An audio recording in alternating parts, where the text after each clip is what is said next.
Hi everyone, নতুন একটা tutorial নিয়ে চলে এলাম মেকআপে। দেখতে পাচ্ছ এই যে এত সুন্দর লুকটা যে ক্রিয়েট করেছি তারই একটা টিউটোরিয়াল নিয়ে তোমাদের সামনে হাজির হয়ে গেলাম। তো কলকাটাও দেখতে পেয়েছো, কলকার আই মেকআপের টিউটোরিয়ালটা নিয়ে এখনও আসেনি, এটা অন্য কোনো ভিডিওতে নিয়ে আসবো। তো ফার্স্টে দেখতে পাচ্ছ ভালো করে মুখটাকে ওয়াইপস দিয়ে ক্লিন করে নিয়েছি। তো ক্লিন করাটা খুব জরুরি, ক্লিন না করলে কিন্তু মেকআপ কিন্তু কখনোই ভালো মেকআপ করা পসিবল না। তার জন্য কিন্তু সিটিএমটা কিন্তু ভীষণভাবে প্রয়োজন। যত ভালো সিটিএম করবে তত ভালো মেকআপ হবে। তো আমি কিন্তু এখানে ওয়াইপস দিয়ে মুখটা ক্লিন করে নেওয়ার পর কিন্তু এখানে টোনার দিয়েছিলাম। যতক্ষণ টোনারটা কিন্তু স্কিনের সাথে অ্যাবজর্ব হচ্ছিলো ততক্ষণ কিন্তু আমি আইব্রোটা ড্র করে নিচ্ছিলাম। তাতে কী হবে, মেকআপটা একটু তাড়াতাড়ি ফাস্ট হয়ে যাবে। এবার আমার আইব্রো ড্র করতে করতে কিন্তু টোনারের যে কাজটা সেটা কিন্তু অলরেডি হয়ে গেছে।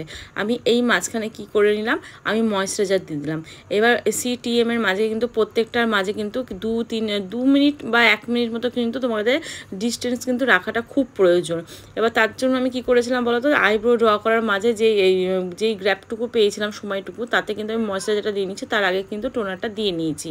এইভাবে করলে কিন্তু তোমাদের পুরো মেকআপটা খুব সুন্দর হবে মেকআপটা, ঠিক আছে। এবার ময়েশ্চারাইজারটা কিন্তু খুব ভালো করে ব্লেন্ড করে নিচ্ছি। এখানে তোমরা যদি দেখো যে ক্লায়েন্টের ভীষণভাবে আমি স্টুডেন্টদেরকে এটা বোঝাচ্ছিলাম যে ক্লায়েন্টের মুখে যদি খুব ডার্ক সার্কেল বা পিগমেন্টেশন বা কোনো দাগ কিছু না থাকে, তাহলে কিন্তু তোমরা কালার কারেক্টার কিন্তু না করতেও পারো, এটা স্কিপ করে দিতে পারো। তাহলে কি হবে, মেকআপটা কিন্তু খুব লাইট ওয়েট হবে, না হলে মেকআপটা হেভি ভারী হয়ে যাবে। আর তোমরা যদি চাও কালার কারেক্টিং করতে তাহলে কিন্তু অবশ্যই করতে পারো, এটা কিন্তু নিজস্ব পার্সোনাল চয়েসের মধ্যে কিন্তু পড়ে যায়, ঠিক আছে। তো ফাউন্ডেশনটা কিন্তু খুব ভালো করে আমি ব্লেন্ড করে নিয়েছি। ফাউন্ডেশনটা ব্লেন্ড করার পর কিন্তু আমি এখানে লুজ পাউডার দিয়ে নিয়েছি।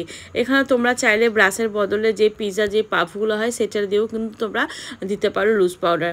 আর লুজ পাউডারটা দেওয়ার সময় কিন্তু খুব ভালো করেও এটা কিন্তু ব্লেন্ড করে নিতে হবে।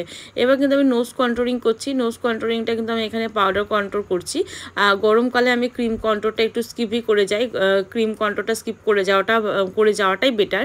তো আমি এখানে নোজ কন্ট্রোলিং করে নিচ্ছি, তারপর আমি গালটা কন্ট্রোলিং করে নেব। আর তোমরা যেটাই করো না কেন, সব থেকে হচ্ছে মোস্ট ইম্পর্ট্যান্ট হচ্ছে ব্লেন্ডিং করা। ব্লেন্ডিং যদি ভালো না হয় তাহলে কিন্তু মেকআপ অবশ্যই ভালো হবে না, এটা আমি প্রত্যেকটা ভিডিওতেই বলে থাকি। তারপর দেখো গাল যে কন্ট্রোলিংটা করছি সেখানে কি করেছি, গালটাকে কিন্তু ঠোঁট দুটোকে দিয়ে মডেলকে বলেছি সামনের দিকে টেনে নাও। তারপর দেখো ভাঁজ পড়ে যাচ্ছে, দেখতে পাচ্ছ তোমরা, বুঝতে পারছো তো। এই ভাঁজ থেকে যেখানে গর্তর দাগ পর্যন্ত ছিল সেইটুকুটাই কিন্তু তোমরা ভালো করে ব্লেন্ড করবে। আর যেন কন্ট্রোলটা যেন নিচের দিকে না নামে, উপর দিকে যেন পজিশানে থাকে। কখনো যদি মনে হয় যে একটু নিচে নেমে গেছে বা উঁচু নিচু বা একটু শার্পনেস দেখাতে হবে, তাহলে কিন্তু তোমাদের যে লুজ পাউডারটা ইউজ করছো বা করো সেটাকে দিয়ে কিন্তু পাফের সাহায্যে দিয়ে রাখতে পারো একটু খানিকক্ষণ, বেশ খানিকক্ষণ, তাহলে পরে কিন্তু খুব সহজে কিন্তু ব্লেন্ড হয়ে যাবে।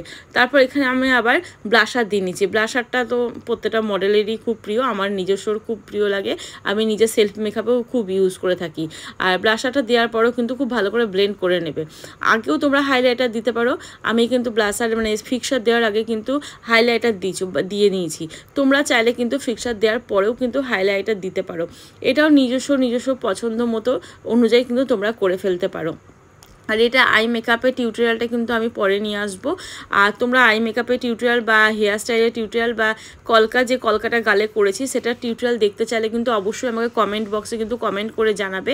আর এই কলকাটা কেমন লাগলো আর ফাইনাল লুকটা কেমন লাগলো মডেলের ওপর যেটা করেছি সেটা কিন্তু আমাকে অবশ্যই তোমরা কমেন্ট করে জানাতে ভুলবে না। আর মডেল আমাদের নাচতে ভীষণ ভালোবাসে, দেখতেই পেলে ভিডিওর মাধ্যমে তোমাদের সাথে নেচে একটু দেখে নিল। এটা হচ্ছে ফাইনাল লুক, কেমন লাগছে তোমাদের কিন্তু অবশ্যই রিভিউটা শোনার জন্য আমি অপেক্ষা করে বসে রইলাম।